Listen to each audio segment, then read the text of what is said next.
Hello hello hello. कैसे हैं दोस्तों? ठीक ठाक, मज़े में, फिट फाइन। आपको वेलकम कहता हूँ ifactioner.com के लर्निंग वीडियो ट्यूटोरियल्स में। आज के वीडियो ट्यूटोरियल में हम इंग्लिश के वर्ड एनीवेयर का मीनिंग हिंदी और उर्दू में जानेंगे।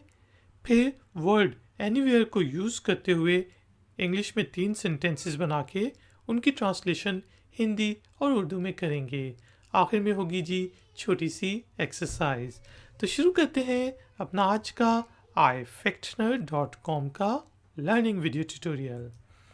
एनीवेयर के स्पेलिंग होते हैं ANY WHERE वेयर, एनीवेयर। अगर आप गौर करें तो ये दो लफ्ज़ों से मिलके बना है। एनी जिसका मतलब होता है कुछ और वेयर कहाँ। जब एनीवेयर मिल जाता है तो इसका मतलब होता है कहीं भी, कहीं भी।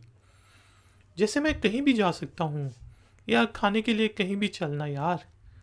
अब हम इंग्लिश में इसके 3 सेंटेंसेस बनाते हैं और देखते हैं इसकी ट्रांसलेशंस को। आई can go anywhere.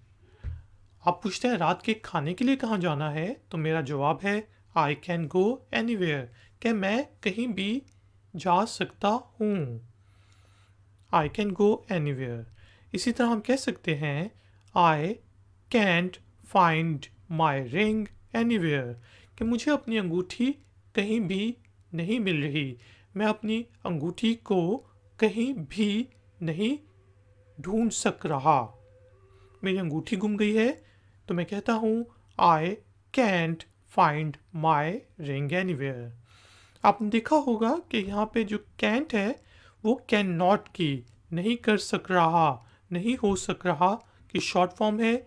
American English में इसकी प्रोनाउंसिएशन है कैंट, ब्रिटिश इंग्लिश में इसको कहेंगे can't.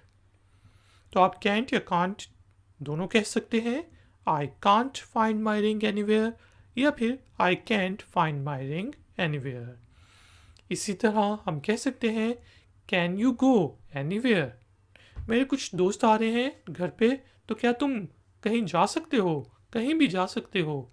Can you go anywhere, can you go anywhere else, can we go anywhere else, क्या हम कहीं और पर जा सकते हैं। तो हमने देखा वर्ड एनीवेयर का मीनिंग होता है जी कहीं भी। 3 सेंटेंसेस बनाए। I can go anywhere, I can't या can't find my ring anywhere, और कैन यू गो एनीवेयर। तो दोस्तों एक्सरसाइज से पहले काइंडली वीडियो को लाइक और शेयर ज़रूर कर लें, और अगर आप नए हैं तो मेरे चैनल को सब्सक्राइब करके घंटी वाले बटन को प्रेस कर दें। एक्सरसाइज के तौर पे आपने वर्ड एनीवेयर को यूज़ करते हुए एक छोटा सा इंग्लिश में सेंटेंस बनाना है और उसे कमेंट्स बॉक्स में नीचे पोस्ट कर देना है। मैं आपको चेक करके बताऊंगा कि वो ठीक है कि नहीं। थैंक यू वेरी मच कि आपने मुझे इस ट्यूटोरियल के लिए ज्वाइन किया। मिलेंगे एक और नए ट्यूटोरियल में। Until then take care, keep learning, keep enjoying. Good day.